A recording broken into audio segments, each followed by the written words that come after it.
welcome to General Hospital Envy, my GH after show. Let's get right into it, shall we? So it was a shorter week this week, not as short as the other week, but still short. We started things off with Kevin and Ryan. As you saw, Ryan had knocked Kevin out. He tied him up in the straitjacket and escaped. This couldn't have happened at a worse time for Kevin, considering Kevin just explained to Gordon how dangerous Ryan is and to not believe a word he said, only to get knocked out and thrown into the straitjacket himself.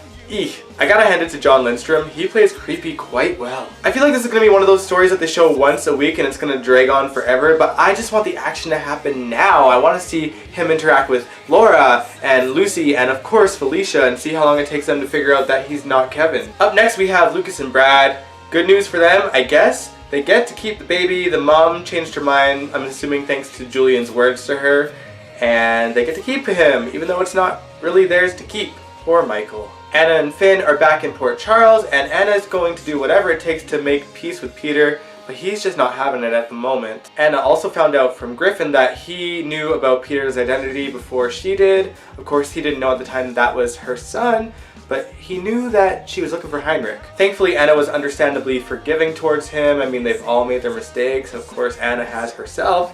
And, you know, it was a nice scene to play out. Alright, now let's get to the juicy stuff. As you guys know, last week, we saw that Oscar had a seizure and fainted, and Jason took him to the hospital. It turns out Kim was hiding a secret, the secret being that he has an inoperable brain tumor in himself. Not even Oscar knows, and she let Drew in on it after, you know, not telling him that he was in the hospital in the first place. Kim and Drew both have opposing ideas on how to handle the situation. I mean, Kim just wants Oscar to live a normal life for as long as he can, and Drew wants Oscar to know the truth about his brain tumor. What do you guys think? If you had a kid that was in the position that Oscar was in, would you let him know or would you let him be in the dark? Personally, I don't even know what I would do in that situation. I mean, Sam was kind of correct in saying that ignorance is bliss sometimes, but Drew does have a point that he should be able to make his own decisions and know what he's dealing with. Either way, it kind of looks like they're going for the tragic love tale with Oscar and Jocelyn, a la Robin and Stone.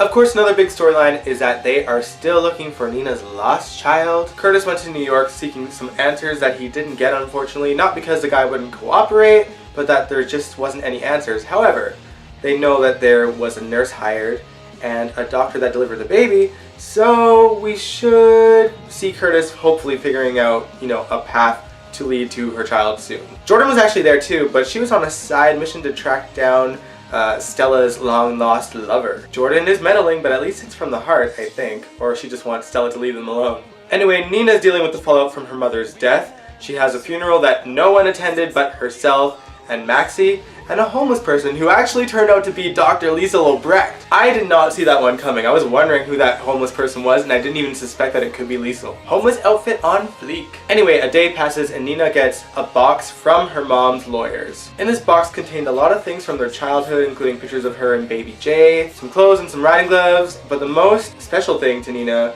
was that she got this locket that she loved as a kid. A heart locket, well, half of one, even though when she was a kid it was a full one, and that led Nina to believe that perhaps her long-lost kid is alive and well. The reason Nina thinks this is because Madeline left her a note that said this should mend a broken heart, and she's reading into it. I think I can only assume that whoever is her long-lost daughter is going to have the other side of that bracelet, hopefully. Hopefully she wasn't bitter about her mom giving her up, even though her mom technically didn't give her up. Oh, I gotta backtrack for a second because Dr. Liesl Obrecht brought up the fact that there is no way Madeline had a heart attack and that there was more to the story. Again, kind of implying that something shady went down. Coincidentally, right after Valentine got there. I don't know about you guys, but I'm beyond tired of the whole did he do it or did he not do it storylines with Valentine. Everything from Nicholas's death to, what's her name?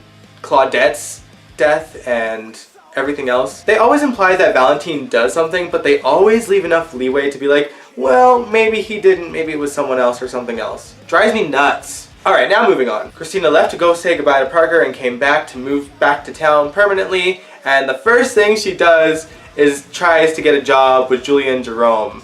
Really? The amount of places hiring in Port Charles because everyone's, you know, back to school and it's September and she finds a job at her mom's ex shindig. Like, why? It's only going to cause tension for Sunny, and it doesn't even make sense that she would even want to work there. On the plus side, those scenes led to her and Valerie reuniting. I love those two as best friends. Like, I know that they only really hung out a few times, but they kind of implied this episode that they were like besties. I'm okay with it. They seem to hang out like outside of the show too, so I liked it. Do I ship Valerie and Kristina? I don't know. I mean, I liked their chemistry more than I did like hers with Parker's. So, you know, who knows? Either way, I'm just happy to see them on screen together again.